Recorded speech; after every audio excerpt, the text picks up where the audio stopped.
What's up, guys? Cassandra Carson here from Paralandra and the Life Project, and you're listening to the Weekly Pour podcast. Hola, amigos. This is Billy Sheehan. You're listening to me right here and watching on the Weekly Pour podcast. Hey, this is Frank Fletcher. You're listening to the Weekly Pour podcast with TBT and Ace.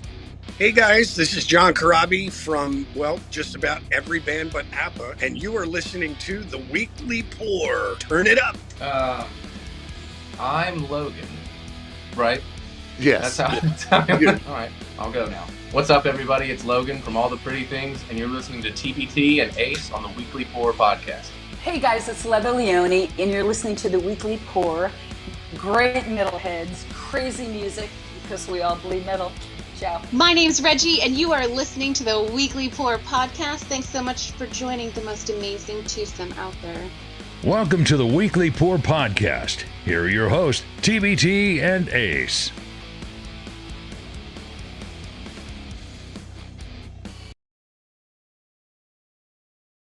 I should really unmute myself, and then it does a little bit better. But I like it when that music keeps going. What's up, everybody? I am TBT. Welcome to the Weekly Pour podcast.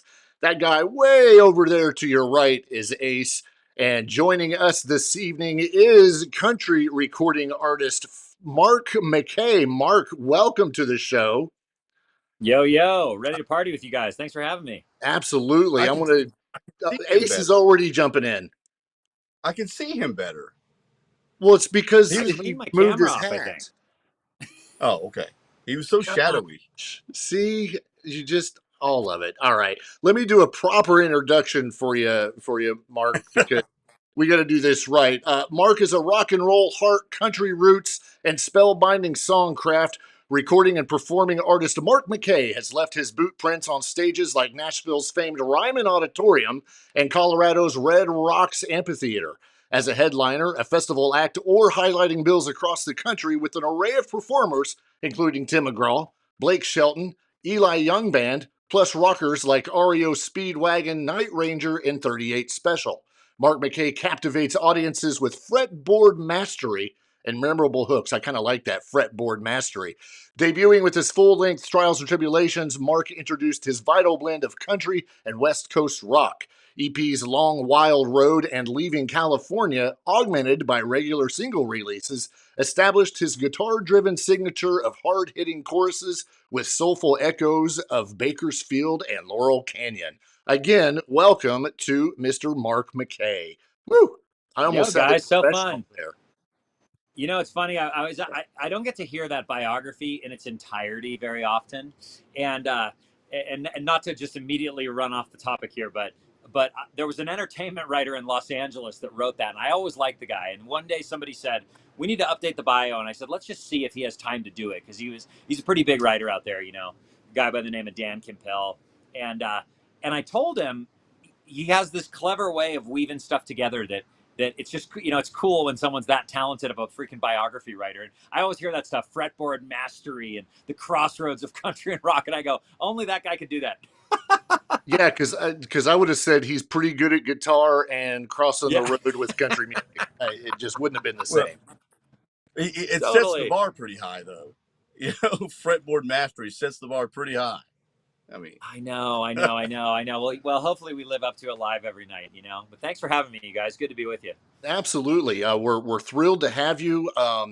We were talking before the show, and you know, I was giving you kind of a lowdown of our country music history, which only took a couple seconds, but listening to your stuff since we knew we were getting you on, we have just been tearing it up, and you've got some stuff out there that's I don't even know how to put it other than fretboard mastery. Of course, I'm going to use that like a dozen times, but your stuff is really, to be blunt, really kicks ass. And there's a couple of the songs that we'll talk about here later on. But first and foremost, what got you started in country music? Well, it's funny, and I appreciate you framing that the way you did. You know, there's an old story that I've told a million times, so I'll keep it brief. But I grew up a guitar player first and foremost, right? Like when I grew up on classic rock, I grew up on blues. All I wanted to do was be a guitar player. My parents made me take piano lessons when I was a little kid. So I was pretty musical. But there was one day that our family took a family vacation to Yosemite National Park in California. And my dad had this cassette tape, and it was like the top 100 classic country songs of all time. And so to put in perspective what was on that, it was like Glenn Campbell, it was Willie Nelson, it was Waylon, it was that stuff, And I remember listening to that stuff in the car, even as like a very young kid, and being so drawn to the stories of them, right? Like it was like every song you would listen to, you were just going on a sort of a journey there in the song, And that's really where it all started. That's my core love for country music. I didn't grow up on a farm. I didn't grow up, fishing every day like some guys do, but I grew up listening to a lot of those guys, and that's the influence, Slinging dirt on the red roads and all that, right? Absolutely. Well, we just lost Ace somebody for a minute. Yeah, he's being very electronically challenged today. So That's all right. switching his devices. But you talk about being able to listen to those things. I remember growing up, in the sitting on the hump of the Vega that my parents owned, and it was the same thing. It was listening to all these like Glenn Campbell's and Roy Orbison's, all this classic stuff. The Hank Williams. Oh yeah. And, my folks were they jammed it all the time. Statler Brothers, I remember it was a big concert. And so, yeah, I can relate when it comes to that stuff. Welcome back, Ace. What's up, Ace? I don't even think he can hear us now. Anyway, I can hear you. So you went to MI, correct? I did, yeah. I went there, gosh, now it's starting to feel like a little while ago, but I don't know, 2014, I think I went there, 2015, something like that. So how does that work? Did you apply to go? Is it, or how's that work? I mean, I've never applied. Let me tell you how that went, okay? So I played guitar from when I was like 9 years old to about 18, okay? And then I went to college and I got a job, and I literally didn't touch a musical instrument for many, many years. There was a girl I lived with for like 5 years. If you were to find her today, which thank God I have no idea where she is, but if you found her and said, Mark's touring the country with REO Speedwagon, she wouldn't have even known that I knew how to pick up a guitar pick, But so there came this day where I just knew that I needed to drop everything I was doing and try to go after music. And I was on business in Hawaii, glamorous as that sounds. I was relatively miserable. All I wanted to do was play music. And I got off a paddleboard and I quit everything. I quit my job. I put notice on my apartment. I put my cars up for sale. It was all over that day. And then 5 seconds later, I thought, well, what in the heck do I do now? And so I applied to MI, and that's how that started. I went to Los Angeles and I met with one of the career counselors, and they accepted me. I did have to do a little audition to get in. You do have to get in. I don't think they'd get mad at me for saying it's not that hard to get in, but there is a process. You have to show that you have some basic skills, But anyway, that was where it all started. When I walked into the walls of that school, I didn't know anybody in the business. I'm not somebody who grew up with a family member who worked for a publishing company or at a record label. And yeah, that's where it all began. So you had to do a little bit more than just walk in and play chopsticks on the piano.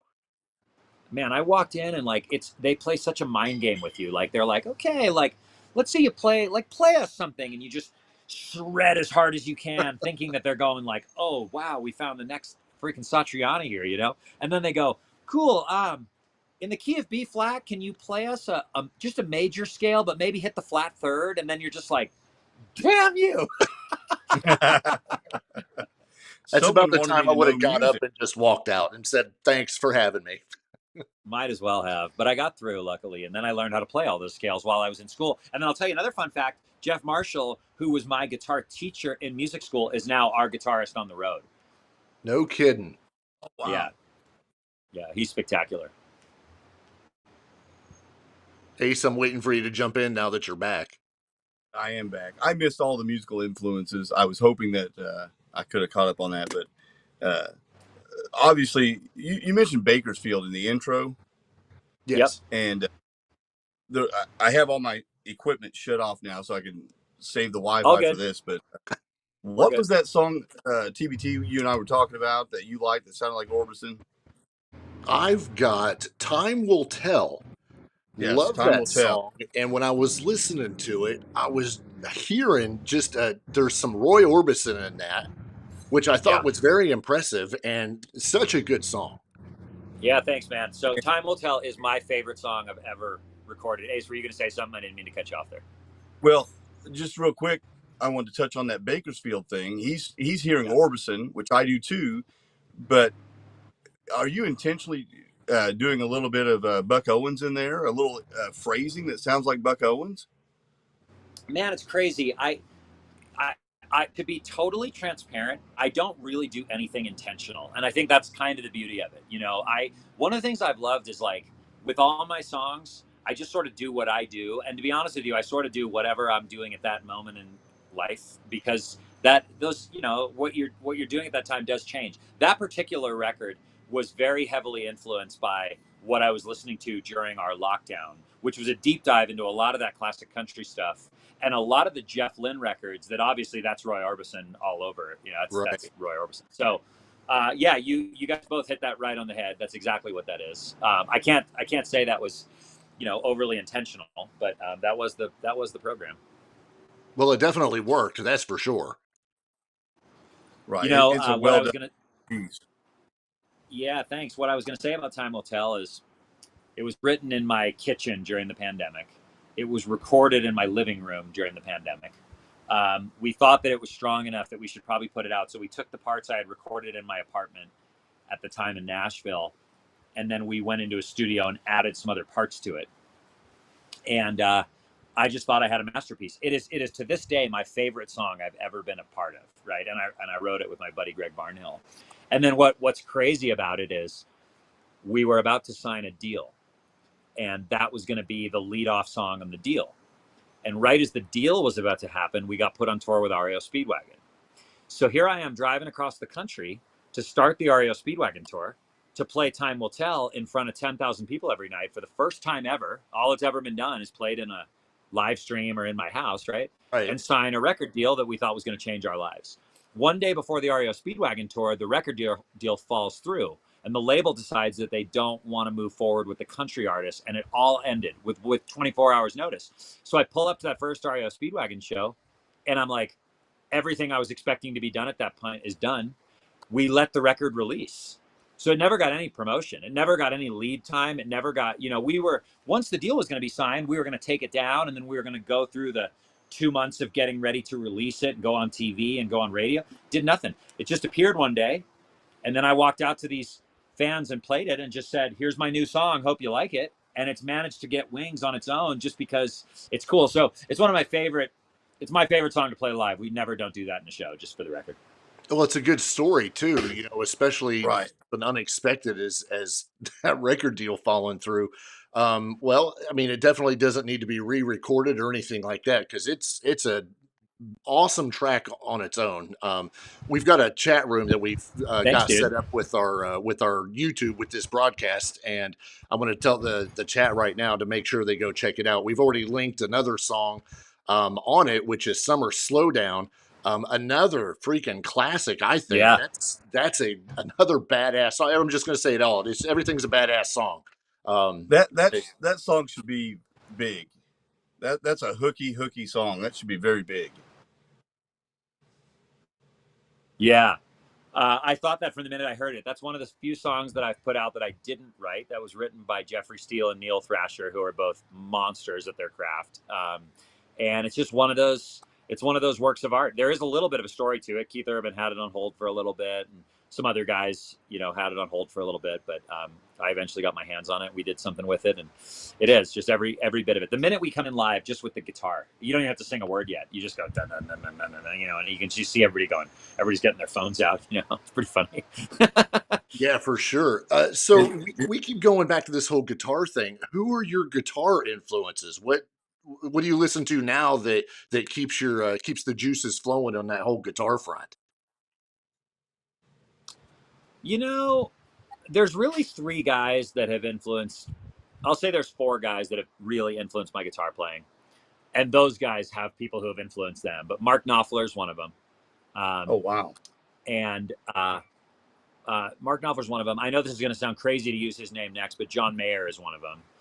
John is a good example of a modern artist that pulls from so much blues influence. Continuum was such a blues record. Stevie Ray Vaughan, that was going to be my third. Was Stevie for sure, you know. And then fourth would probably be Glenn Campbell. Those were my. You can trace almost everything I do back to one of those guys. That's another thing I wanted to point out is that vocally sometimes I hear Glenn Campbell. Not so much in play. Oh, yeah, Glenn Campbell is one of my favorites. Yeah, you know, there's this. It was a DVD at the time. I never saw it on DVD. I just watch it on YouTube now, obviously. But there was a record that Glenn did that was like live in Sioux Falls, and it was just sort of all his hits, and it was just him standing at the front of the stage in a suit with a black Stratocaster and a whole orchestra behind him. And I've watched that thing 100 million times, and when I watch it, I'm just laser focused on Glenn and his charisma, the way he plays and the way he talks and the way he sings. You just can't help but want to listen to every single word he says next, whether he's singing or talking, you know, and he never overplays. You know, there's songs where he could play more than he does, and then once in a while he really lets loose, and that's just the sign of a real professional, you know. Right. At the end of his career, it got a little more into the longer jams, though, because he wanted to put an emphasis on guitar playing, because in the 70s, they took that away from him. You know, as a performer, it was, hey, just stand up here and sing. We don't want you to play the guitar. Now, I don't think that would happen these days. Do you? Someone in your position? Where the guitar gets sort of muted for a little bit? Is that what you mean? Right. Or someone says, hey, let someone else do that. You'd be surprised. It happens a lot. It's funny because the music industry, now I'm going to say things that my publicist is going to be really mad at me for saying, but the music industry only knows what happened yesterday, always, right? So if like I'll tell you that I met with years ago in Nashville, I met with the biggest record label in the world, basically.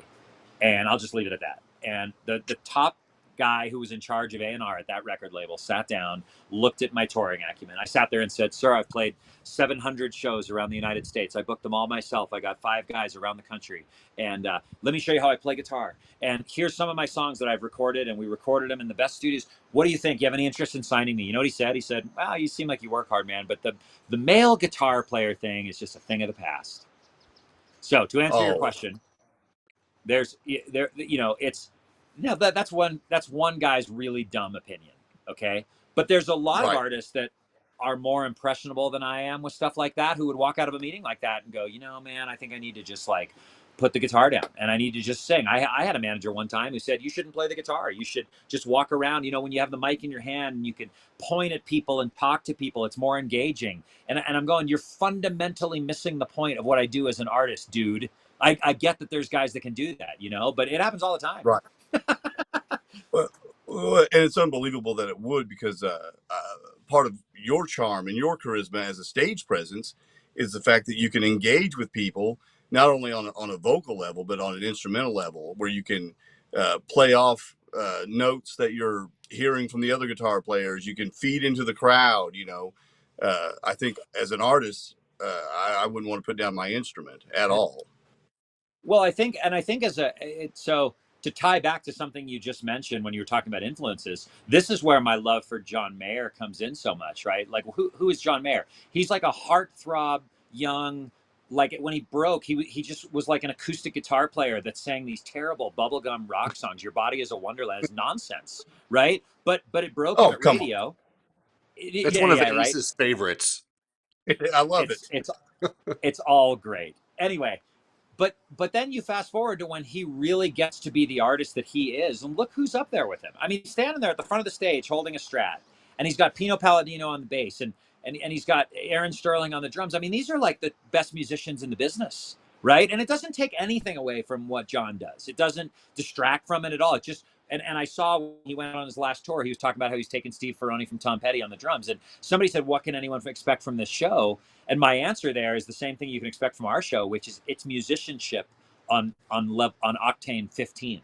all of us are we literally have our degrees in music, so all of us can wig things, we can play through things, we can jam off each other, we can be spontaneous. And now to the point you just made, without a guitar in your hand, you can't do anything I just described. So it's Right. important to do what you do. That's the lesson, you know. Right. You're a viewer at your own performance at that point. You Yep. know, and Yep. you don't want to be there. See, and this is why when people give me crap about liking Steel Panther, I pull out the fact that Satchel is also a graduate of a musical institute, and Yeah. he could shred on the guitar as well. I think one of the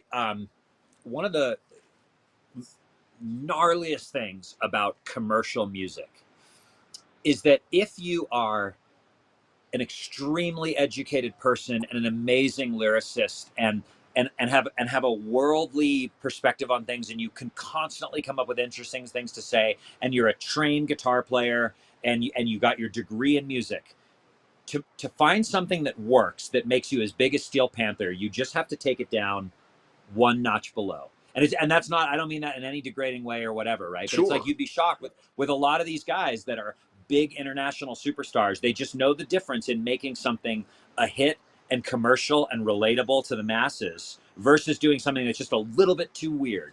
You know what I mean? And Yeah, there's a lesson in that exactly. right there too. Yeah. I think the fact that we just got Mark McKay to talk about Steel Panther, we're probably going to be the best podcast out there now. Your So funny. publicist is absolutely going to love it. Oh yeah. One, Fully well. go ahead, Ace. I was just going to ask you, the band you record with, is it the same band you tour with, or do you? No. No, and by the way, that's not that they don't have the ability to do it by any stretch. Those guys could Right. play and do play with the best of them. I find that if I'm constantly playing and they're constantly playing, eventually everything starts to sound the same. And for me, like, one of the things I love is being able to go into a studio and grab the players that fit what we're trying to do on that project, and you just get such a fresh take on things. You get such a fresh sound, you know. And I think that's cool. Yeah, they Right, can and add that's a what. bit of their own twist to it per se, and you know keeps it fresh and entertaining, like you said. Yeah. Yeah. Right, Yeah. because the EPs that you have out are very well done. Excellent. So that's kind of the point I was getting at. Yeah. So like on the this stuff that's just about to come out, and also on Time Will Tell, on most of the stuff that was on that Leaving California record, which was like some, you know, there's a guitar player that co-produced those songs with me named Adam Schoenfeld. Well, Adam is very, very famous in Nashville because he's played lead guitar on every single Jason Aldean, every single Luke Bryan record you've ever heard. That is his guitar playing all those riffs, whether you two listen to that music or not. And we're getting there. We're That, getting better. okay, no. You might be better off not. I'm not going there. I'm just saying that's what he's known for. But really, he's a Tom Petty fanatic like I am, and he's a rock guy. He grew up playing in metal bands. So you take a guy like him, and I say, hey, what do you think about so and so on drums? And he goes, you know what, man, that new stuff, like you're recording, like Time Will Tell, that kind of has that Jeff Lynne thing. Let's get this guy on drums. Let's get this guy on, you know. And all of a sudden, you're like, okay. And that's what happens. So you get a little potpourri mixture of different artists and stuff to, you know, throw in their stuff. I think that's brilliant. Yeah, we totally. will not be asking to be on the album because I don't know. Ace can do backup singing. I'll just Ace stand up on. and introduce You're both you. hired. You're both hired. Okay. Well, I don't know who's all in the chat, but if Wes is in the chat, there's your guitar aficionado right there. Yeah, Wes is in the chat, and he has already said that he is a free guitarist for hire. Yep. He's all right. amazing. Well, hello, Wes. Yeah, right on. Can I see this chat, or are you guys just telling me? I can't see it anywhere. Can I? If I don't know what you've got in front of you, but if you can put, he just said woohoo. But if you pull up the live video that's going on YouTube, you can definitely see the chat. We've got a few look at that. in I right see it now. Oh, okay, nice. Yeah. Natalie, yeah, cool. that you see on there, she's our moderator. She's cool. the one that has to keep Wes in line. So I don't. Hey, Natalie, it doesn't and hey, appear Wes. like she's doing a good job. Yeah. Most That's awesome. everybody else is always afraid to say something, but a lot of times we'll have it pulled up in case anybody has a question or anything. But I think Wes is Right. just trying to sell himself. Well, that's Unless good, you Wes. get And them going on about Netflix. Wes, I'll Then make sure to look up some videos that you play, and maybe we can use you. Sorry, Ace, I didn't mean to cut you off. Go ahead. no, you're cool. Ace will probably send you some videos. Now he's got videos on his Instagram and stuff. They're great. Ashley Sanders just said hi with a smiley face. I love smiley faces. If you guys know who Ashley is, hello, hello. As a matter of fact, I know her very, very well. Oh, cool, nice. Well, hello. Yeah, she's little TBT. She's currently in Florida. Natalie's in Indiana. I'm not sure where Wes is there, Ace. Where are you two anyway? I didn't even ask you. We are actually in Indiana as well. Oh, cool. In Indiana. Yes. Are you anywhere near Terre Haute? Couple hours About away. an hour and a half. We just played a venue in Terre Haute, Indiana, and I think we're going back there to play with a couple of rock bands that I can't tell you who it is, but you know them both, household names your entire life, and I think you should drive out to Terre Haute and hang out with me if it happens. That you send us the info, we will be there. Yeah, that's a good idea. You got it. We're going in 2 weeks. Yeah, we're actually heading up there in 2 weeks for a shoot. I think there's 4 or 5 bands that we're seeing. What day is that? The 28th. 28th. Oh, okay. Yep. Yeah, that's not. I'm in Aspen that day, but the hint I'll give you is that if it all comes together, it's going to be August 20th. Okay. August 20th. Ace, write that down. I will. You're probably going to the Mill, which is the coolest venue ever. Well, that's where we're going. Yep. Yeah, cool. That's where I'd be playing. The Mill rocks. We just played it. It's awesome. Sound systems are all good. It's just epic. Everybody's epic. It's like they just jam them in there. The sound's off the charts. The stage is killer. It's so cool. Well, let's stay on that topic. Talking about stages and everything. Obviously, in your bio, we talked about you performing at Ryman. How was that? Yeah, I mean, it was as spectacular as you would imagine. It's what I imagine it's like probably for a baseball player to walk through Yankee Stadium or something. You know, it's like the just the memorabilia on the walls, the pictures, the everything. I mean, it's amazing, and it sounds great, and yeah, just one of the best shows ever. And I'm sure at some point here you're going to ask me about Red Rocks, which was that times 1,000, and it's epic. Yeah, Red Rock itself. I mean, just looking at pictures and videos and all that. I know I've never been there, but my gosh, it just amazing. You know, a live album's great when it says live at Red Rocks, no matter who it is. If it says live at Red Rocks or the Fillmore. Yeah, I know, amazing. When we played at Red Rocks, we decided to do a 10-minute sort of hour tribute to Red Rocks. It was like we kind of reversed that a little bit, and it was like we picked, you know, I think it was like 8 bands that we've been heavily influenced by who are known for iconic performances at Red Rocks, and we did kind of a verse of a chorus. So it was like we had it all planned out. It was all queued up and everything, and it was like we opened it with U2, and then it was the Beatles, and then it was the Eagles, the Grateful Dead, Dave Matthews Band, Coldplay. There's one other I'm forgetting in there, but the punchline of my story is that the lighting guys didn't tell me that when I told them we were going to do that, they went and researched footage of all those bands playing that. So here we were launching into All My Lovin' by the Beatles, and the footage of the Beatles playing All My Lovin' at Red Rocks was on the Jumbotrons, and people were losing their minds. And I was getting emotional. I was like, I can't believe this is happening. It's cool. Yeah, that's cool. Awesome. Someone had to do that. That's really cool. It was very, very special. Well, you just mentioned a little bit ago about some new music coming out. You just kind of touched on it a little bit. What can you tell us about that? Well, so we recorded a project just a little bit ago, probably 4 or 5 songs. What I don't know is whether the 4 or 5 songs are going to come out all at once or they're going to come out in singles. But they're ready to go. We just signed a new deal, and so a little bit's going to be in their hands of how they want to do it. Of course. But I would watch for a single here in the next probably 2 months, and then a very steady stream of music next year. Next year is going to be a big year for us because we'll have the music and the touring all sort of hitting on Octane 11 at the same time. You know, I'll be playing the mill, hanging out with U2 backstage. It'll be the best year ever, I think. Absolutely, that would be great. You got this new music coming out, so.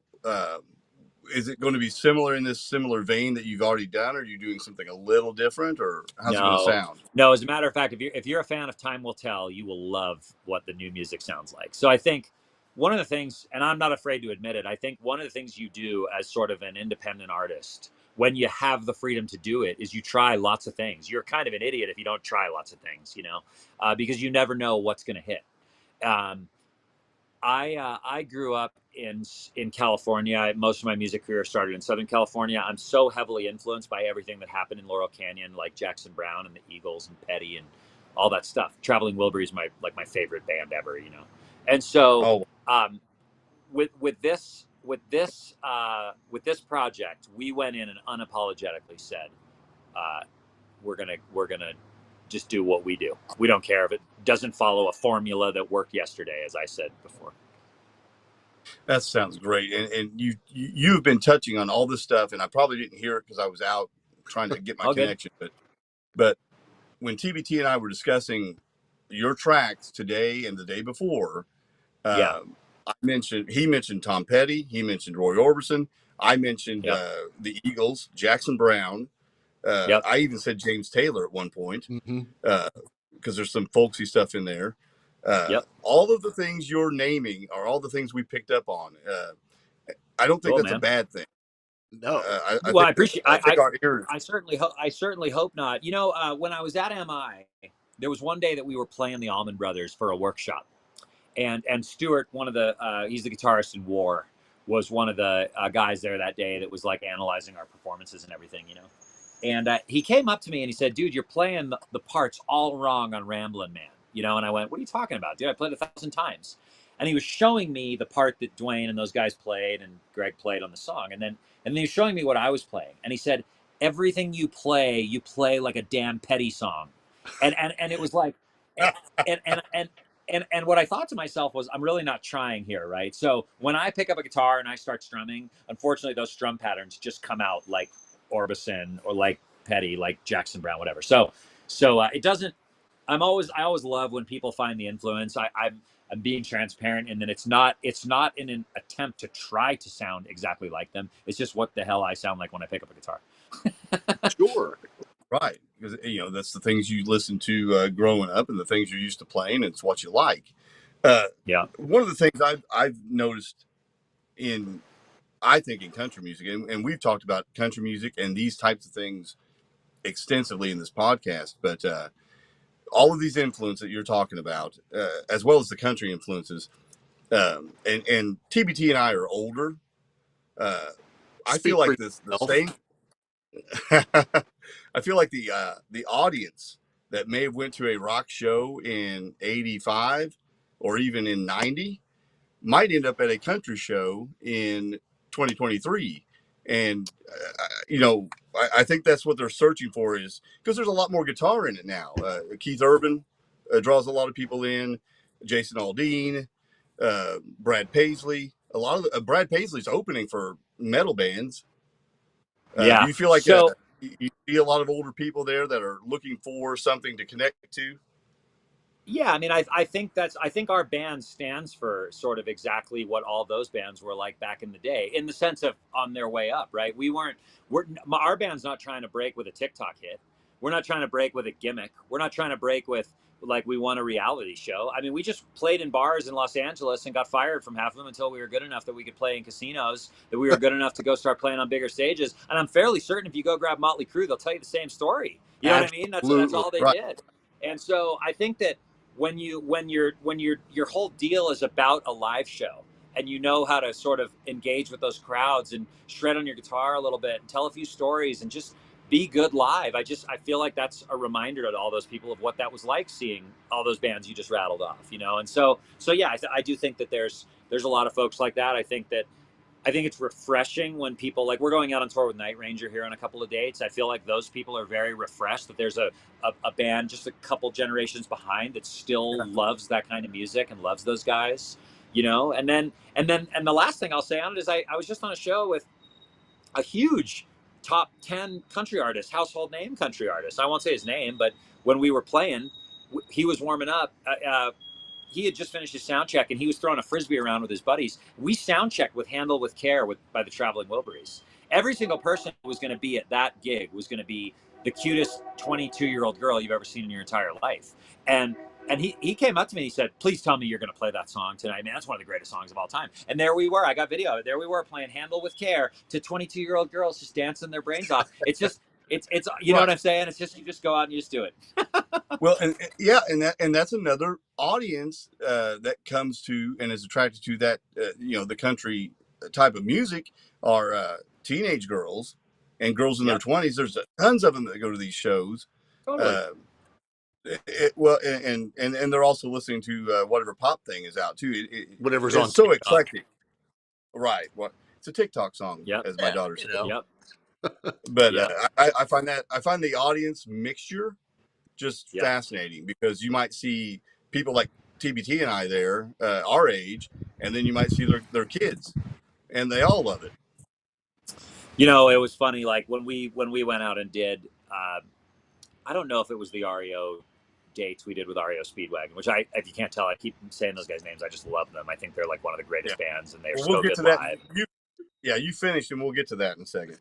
But it was funny. Like there was some music business people that were like, oh man, we really need to get you out with like some younger, like more relevant artists. And I was like, what you mean, as opposed to people who like love really great music, love guitar playing, and are probably bringing their kids to the show? And you know what I mean? I can't tell you how many people we met at the merch table that were right in the target demographic for our show, and they're at REO Speedwagon. Surprise, surprise.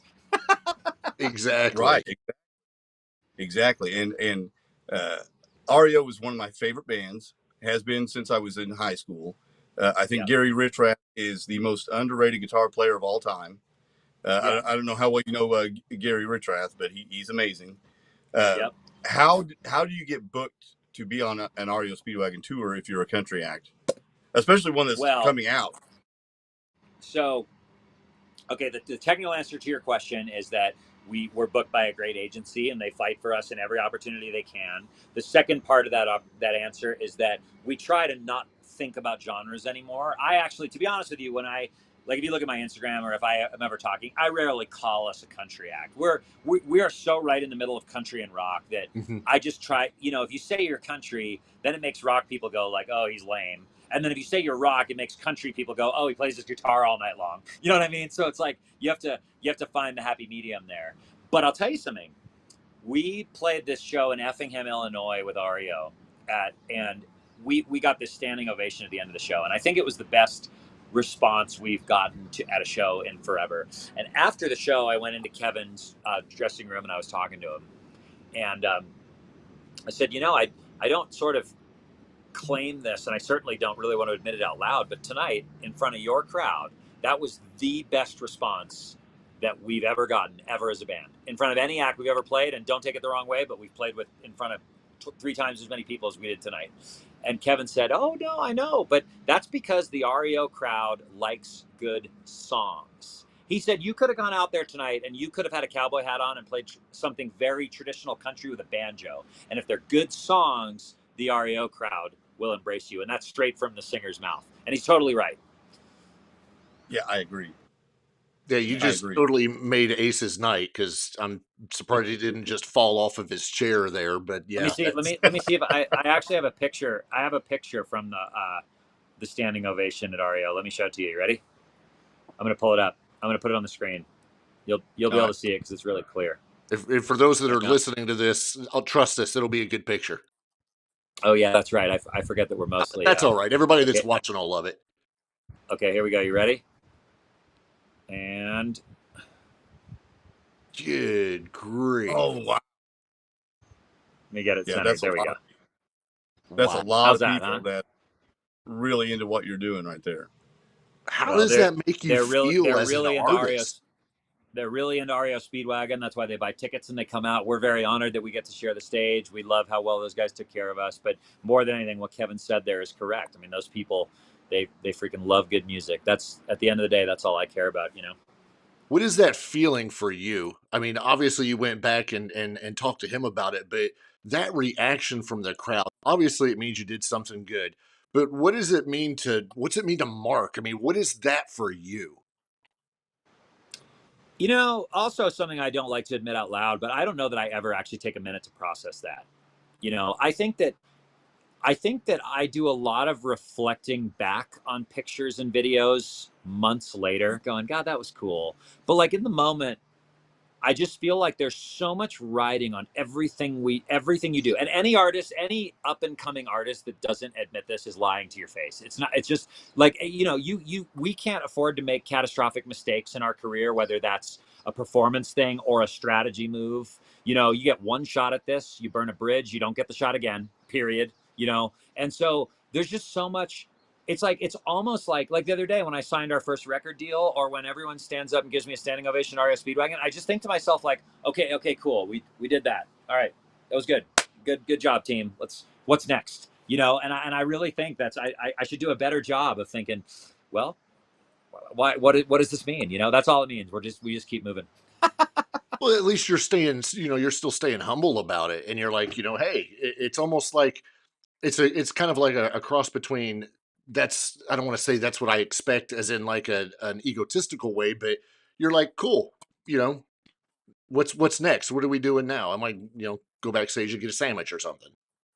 Yeah, that was the lowest point of my life as a musician was coming off that REO tour, because that was in 2021. Things were half open, right? That was like the Delta variant had just come back. It was like we thought we were in the clear, and then this thing dragged on for even longer. And it was right in the middle of that tour. All of a sudden, we kind of went back to masks and protocols. I mean, it was nothing was normal then, you know, and I remember coming off that tour playing like 5 or whatever it was, you know, really packed,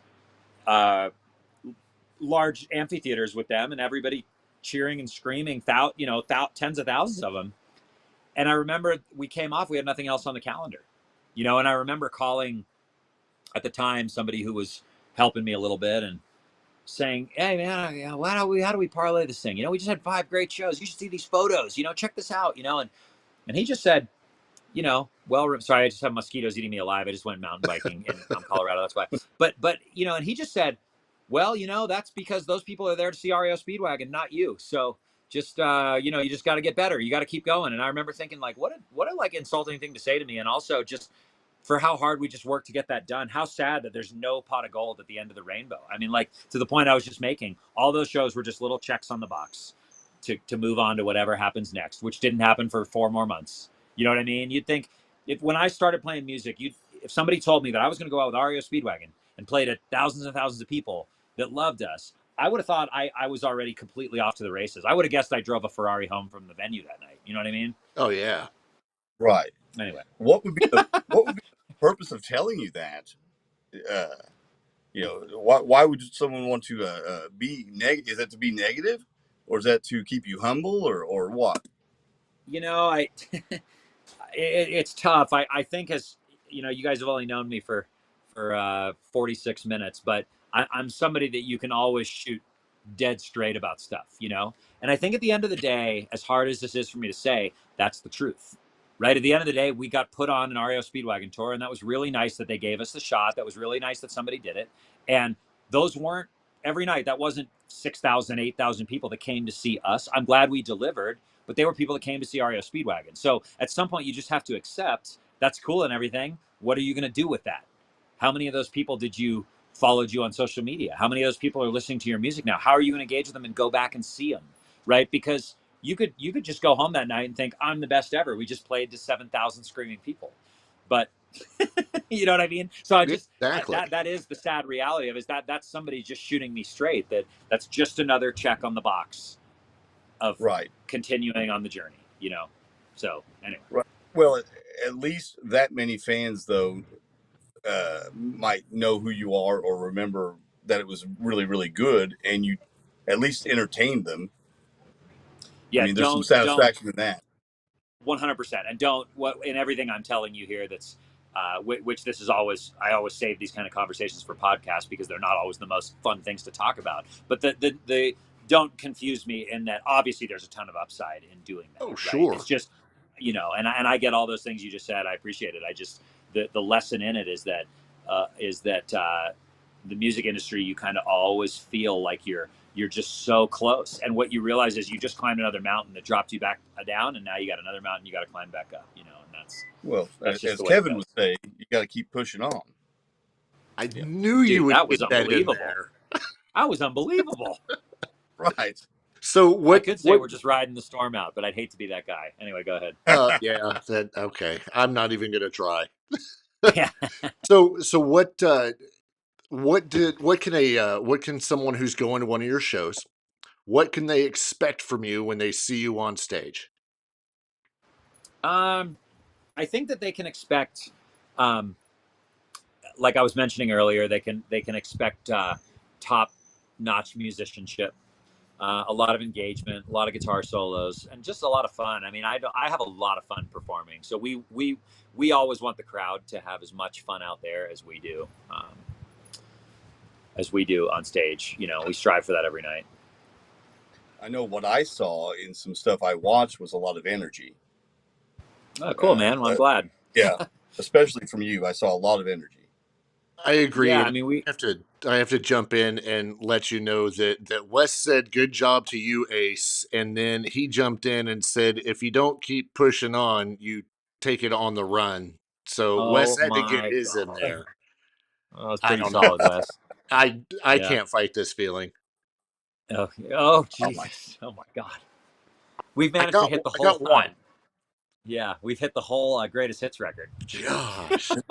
Well, speaking of another hit, this is we're going to bring up another song that Ace and I both liked, and it is probably one of the top ones we thought about. But "She's the One" Right. is another Cool, absolute banger. Cool, dude. She's the One was written one day. I had been listening to "Learning to Fly," the Petty tune, on my way in, and what I had noticed about it was that the chord structure and the groove was so monotonous the whole way through, and so I had this title called "She's the One," and we just thought, is there a way that could turn into the hook of the song? Sometimes when you have a title in your head, it actually ends up becoming the first line of the third verse, or something like that, and not the whole song like you thought it was. But in that case, it managed to become the whole tune, and I love that song. Fits right in there with "Time Will Tell." Oh, absolutely. Well, and I'm sitting there listening to it, and I'm thinking this needs to be on the radio now. It's radio friendly, and I think one thing. Well, I lost the thread there, but there was something you and I noticed about it. Who else could have? We were thinking of other people that could do it. It sounded like something Kenny Chesney might do. Yeah, I think we named a couple of other people that we thought of. Yeah, but, and I that's don't right in that vein. Yeah, I don't think that's a derogatory thing at all because it kind of puts it in the framework of, oh my gosh, I could hear, this person doing it and this person doing it, but Mark has it and it's a freaking banger. It's awesome yeah, to sit that in dude. there. I mean, artist cutting songs is a wonderful thing. There's nothing negative about that at all. I think that that's just one of those songs that again, it's hard. It's hard to touch on everything, and we just sort of chose to let "Time Will Tell" be the focal point of everything we did talk about that.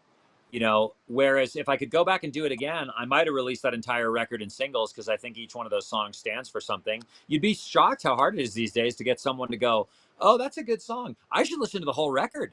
Remember the day we used to do that, where you go like, "Oh, that's great. I should check out the rest of it," and you'd listen for 15 songs in a row, and you fell in love with the random ones, but those days are sort of not the way most people consume music. So, it got a little lost in the shuffle there, but.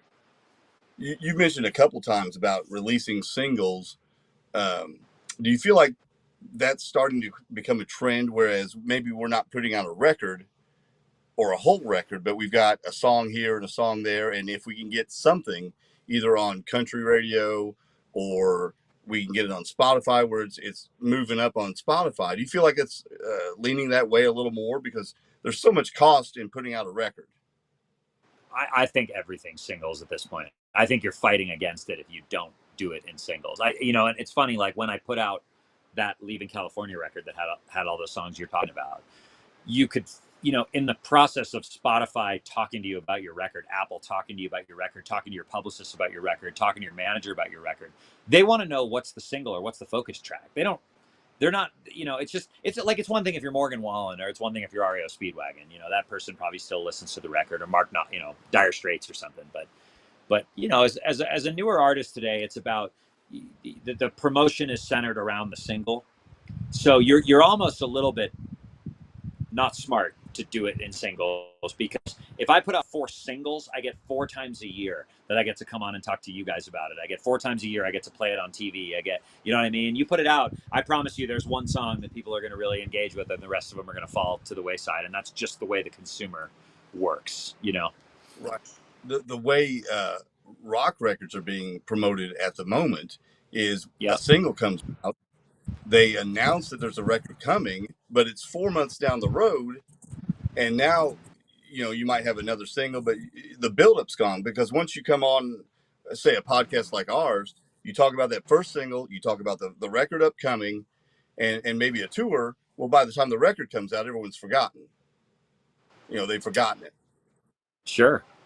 Yeah. I mean, again, it's like, again, it's at some point, it's it's just about how many and for how long you get to talk about something. You know what I mean? And I imagine, some of these artists that have really big followings that are really on top of the world right now, they're putting out double albums because they can, and then they want to, right? But it's just not it's just not the sort of way that people consume things these days. So it's always a tough battle and stuff, and it's just exceptionally tough on the artist, because if you're an artist like me, you grew up on albums, you grew up on like, to this day, if I put on Hotel California, the CD, it wouldn't be Hotel California I would listen to. It's Pretty Maids All in a Row I would listen to, and that's because oh, sure, whatever it is, Last Resort, I don't care. But the point is, we put that stupid record on and listened to it, all 10 songs or whatever it was, and a part of each one of those songs, a part of us. And so,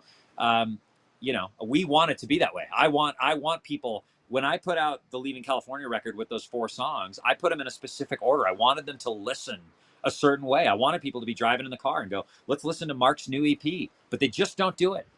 You know what I mean? It's just, it's like one of those things. At least they don't do it in the masses, I should say. Exactly. Right. And it's something, when I would have my kids listen to music, is try to get them to listen to a record all the way through. And they'll do that with Rumors. And maybe a couple, my daughter loves The Pretty Reckless. She'll listen to that all the way through. But just to hand her a CD, a song, one song, but let's listen to the whole thing. That's hard to do. Yeah. No, I mean, it's a different kind of attention span. It's like our world is a world of playlists now, and people, the playlist is the new mixtape. You know what I mean? It's you're listening to music based on your mood more than you are on the genre, more than you are on the artist. It's a trippy deal. Yeah. Well, Mark, makes it hard to figure out what to do with music release, Sorry, I didn't mean to cut you off. Definitely. I pulled up your tour list here. We're coming up on time, but I just wanted to touch on this real quick. This weekend, you're going to be playing California, and then you are all over the place, from Florida back to Colorado to Florida and California and Montana and South Dakota. See, I paid attention in geography to remember what all these stood for. But you're all over the place and going through, it looks like October. So busy schedule, which is not bad. That's good for you. There's nothing wrong with exposure. Now, real quick, are you booking all of these yourself, or do you have somebody helping you out? Well, it depends. I mean, we've toured for so long. There's a lot of people that just message me when they want to do something, and it works out that way. I always give people the option of going through our agent or going through us. The agency brings some dates. Talent buyers bring dates. It's all over. But that's the beautiful thing of of touring. We played like 964 shows or something since 2016. And so you just eventually start meeting people and they go, man, you were like this.